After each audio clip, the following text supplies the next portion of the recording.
Audiobook Muhammad, kisah hidup Nabi berdasarkan sumber klasik, karya Martin Lings, Abu Bakar Sirojaldin. Kita memasuki bab ke-39, berjudul Damai dan Konflik. Nabi memerintahkan agar di halamannya yang baru itu dibangun sebuah masjid, seperti di Kuba. Mereka segera bekerja membangunnya. Sebagian besar gedung itu dibangun dari batu bata.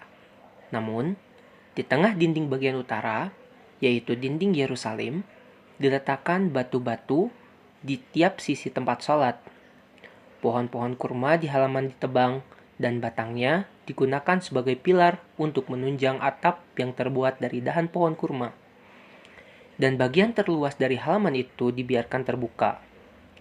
Kaum Muslim Madinah diberi julukan oleh Nabi dengan Ansor, yang berarti para penolong, sedangkan kaum Muslim dari Quraisy dan suku-suku lain yang meninggalkan rumah mereka dan berhijrah ke oasis itu disebut Muhajirin. Artinya, orang yang pindah. Semua terlibat dan bekerja bersama-sama, termasuk Nabi sendiri.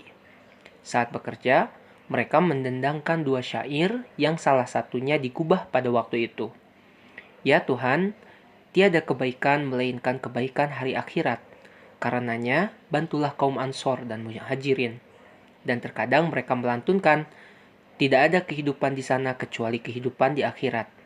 Limpahkanlah rahmat-Mu ya Allah kepada kaum Ansor dan Muhajirin. Diharapkan kedua kelompok ini dapat diperkuat dengan kelompok ketiga.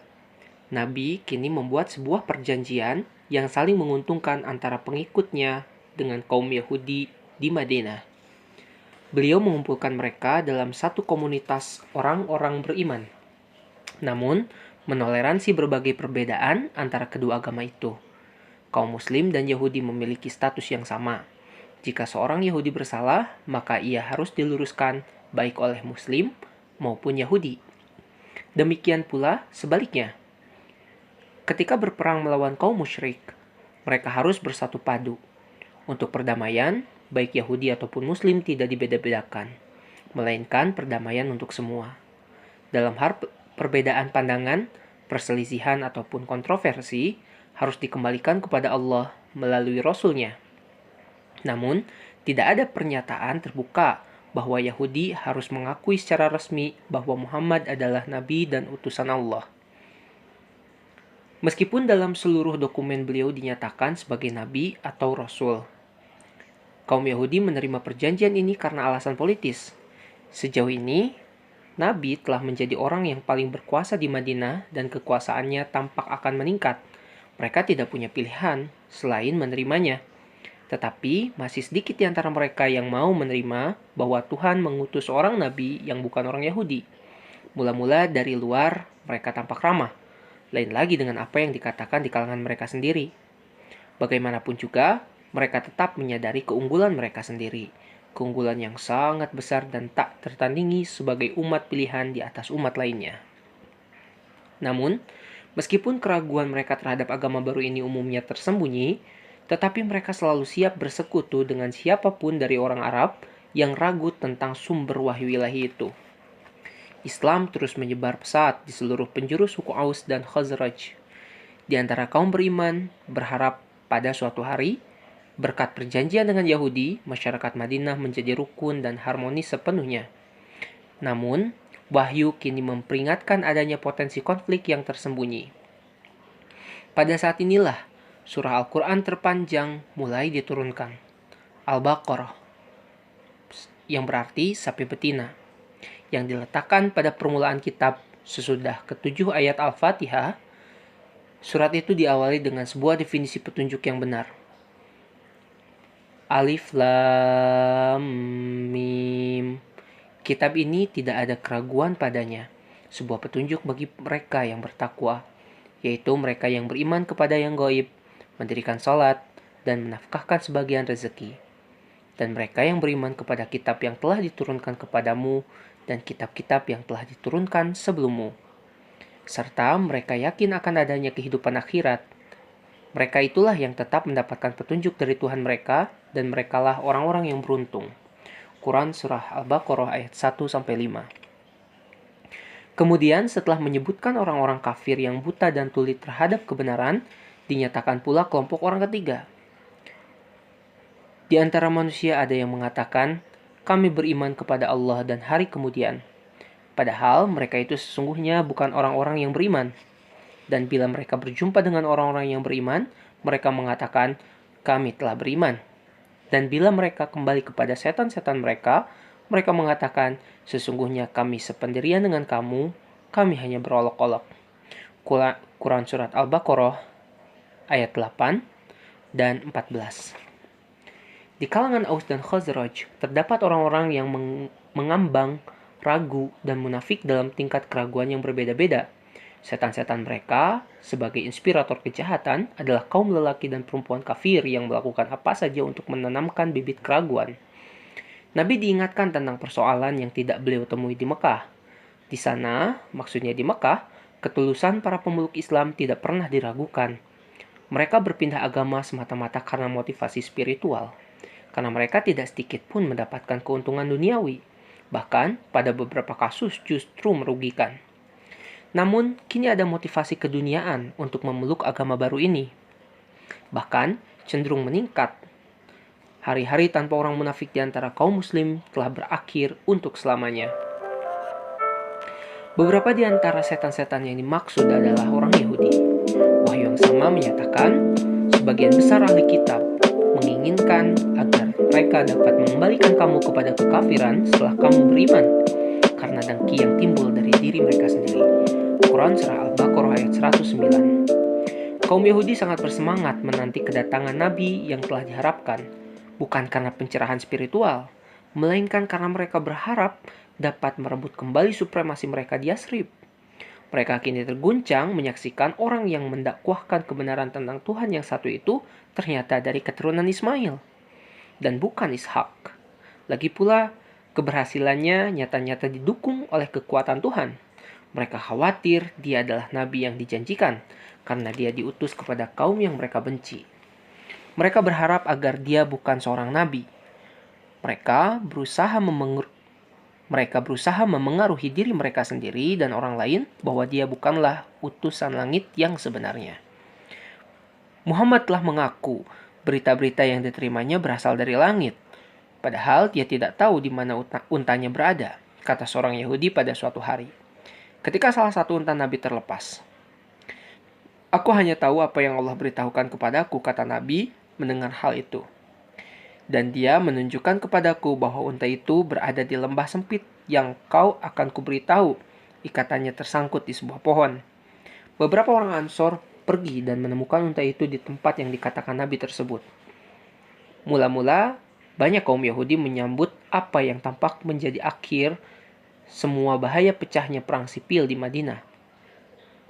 Meskipun demikian, mereka memperoleh keuntungan dari bahaya tersebut, karena perpecahan di kalangan orang Arab akan meningkatkan status orang non-Arab yang akan sangat disukai untuk dijadikan sekutu. Namun, persatuan Aus dan Khazraj membuat persekutuan lama tidak lagi berarti, dan pada saat yang sama, persatuan itu memberi kekuatan yang hebat bagi kaum Arab Yasrib. Perjanjian kaum Yahudi dengan Nabi memungkinkan mereka untuk berbagi kekuatan tersebut. Tapi itu juga berarti mendatangkan kewajiban atas kemungkinan berperang melawan kekuatan Arab yang jauh lebih besar dari Madinah. Ada pula kemungkinan buruk bagi mereka dari aturan baru yang belum dicoba, sementara aturan lama telah diketahui dan tata caranya sudah sangat dikuasai. Sehingga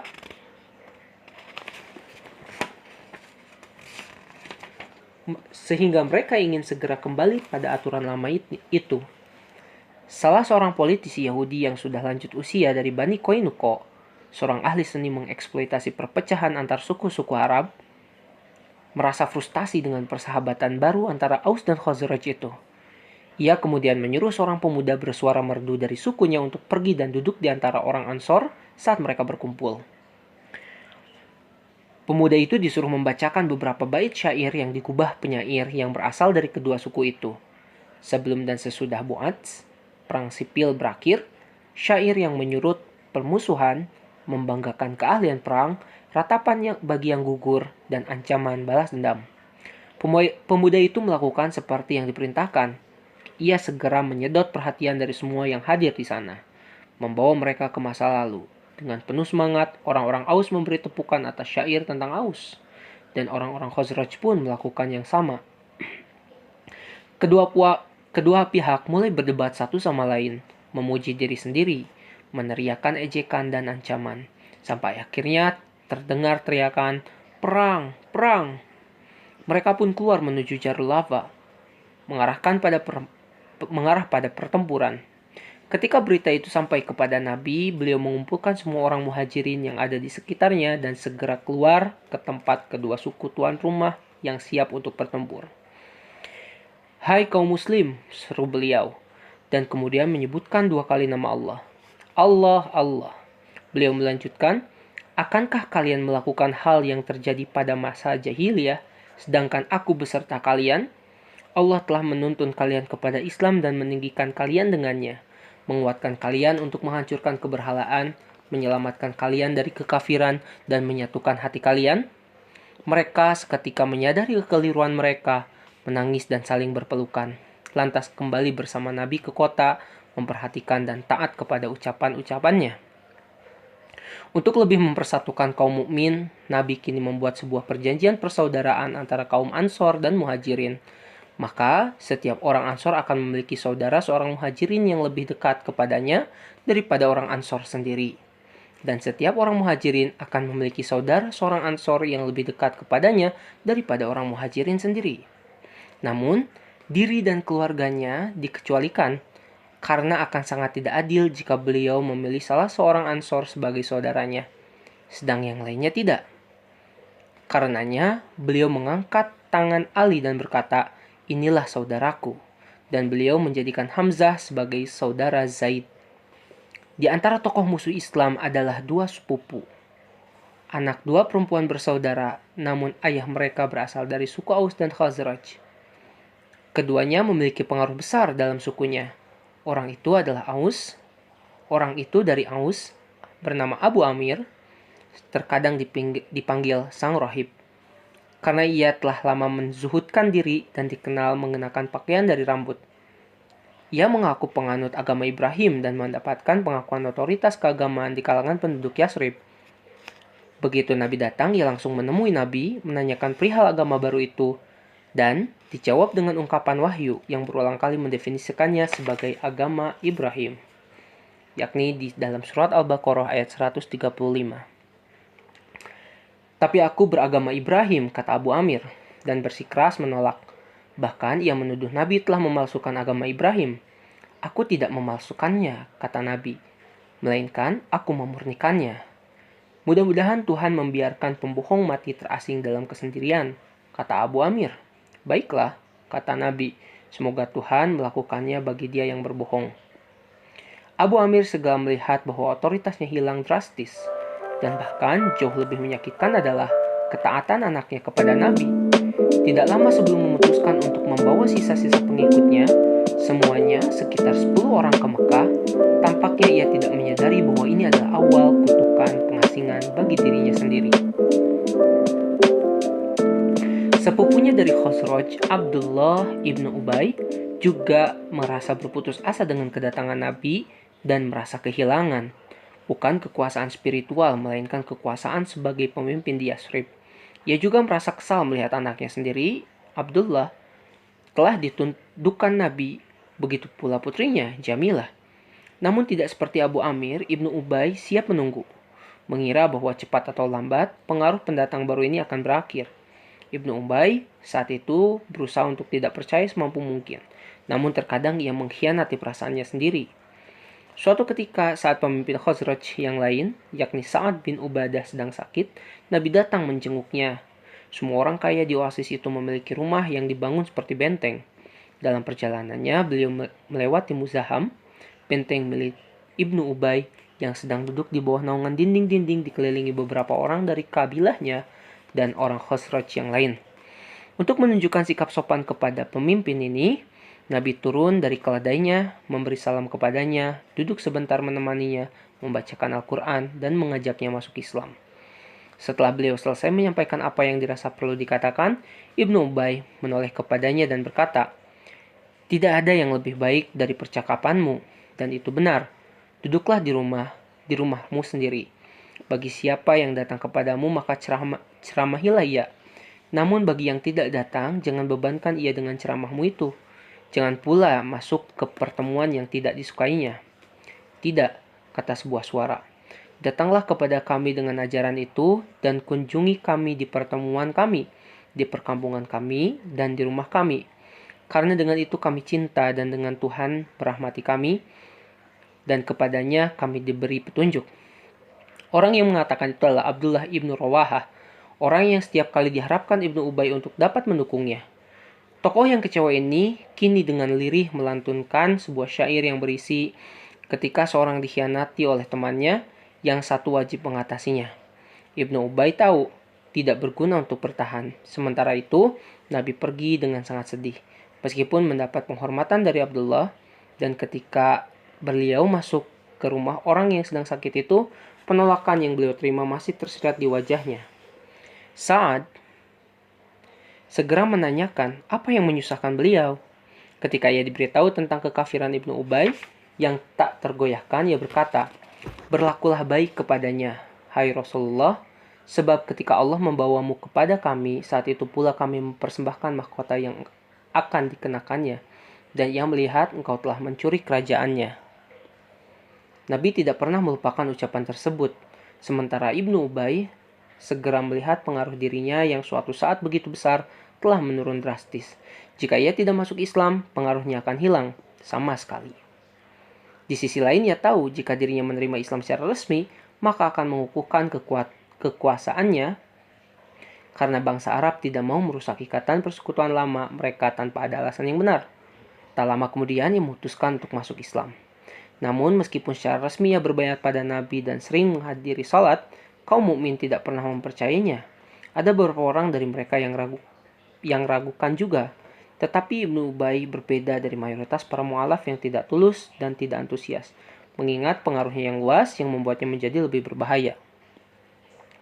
Selama bulan-bulan pertama ketika masjid masih sedang dibangun, masyarakat merasa kehilangan besar atas kematian As'ad, orang Madinah pertama yang berbayat kepada Nabi. Dialah yang menjadi tuan rumah Mus'ab, dan yang bekerja begitu dekat dengannya sepanjang tahun antara dua Aqabah. Nabi berkata, "Kaum munafik Yahudi dan Arab akan mengatakan tentang aku, jika ia benar seorang nabi, temannya tidak akan mati. Sungguh kehendakku tak dapat membantu diriku atau sahabatku melawan kehendak Allah." Pertemuan kedua antara Salman dan Nabi mungkin terjadi pada saat pemakaman As'ad. Karena pada beberapa tahun kemudian, Salman menuturkan sendiri pertemuan ini kepada anak Abbas. "Aku datang kepada Rasulullah ketika beliau berada di Baqi al-Gharqad, sedang mengiringi jenazah salah seorang sahabatnya. Salman tahu bahwa beliau akan hadir di sana, dan pada waktu itu ia pun berniat bolos kerja agar sampai ke kuburan setelah pemakaman. Ketika Nabi masih duduk di sana bersama beberapa orang muhajirin dan Ansor, kuucapkan salam kepadanya," tutur Salman.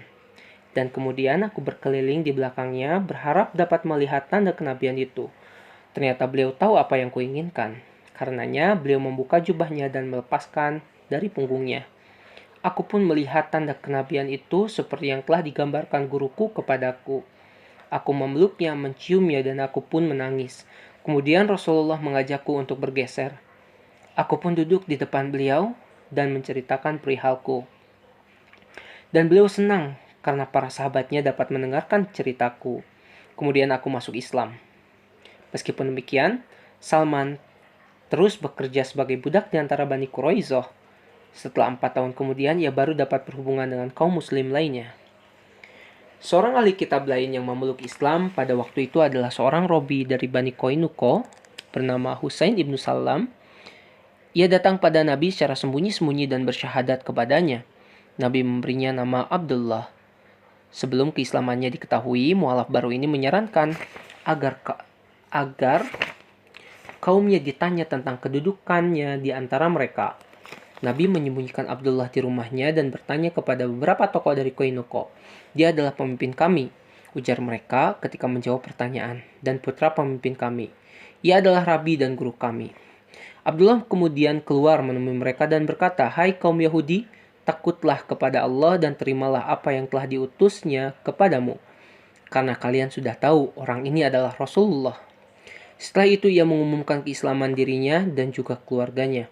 Tetapi kaumnya mengabaikan perkataannya dan menolak kedudukan mulianya di tengah mereka yang sebelumnya mereka akui.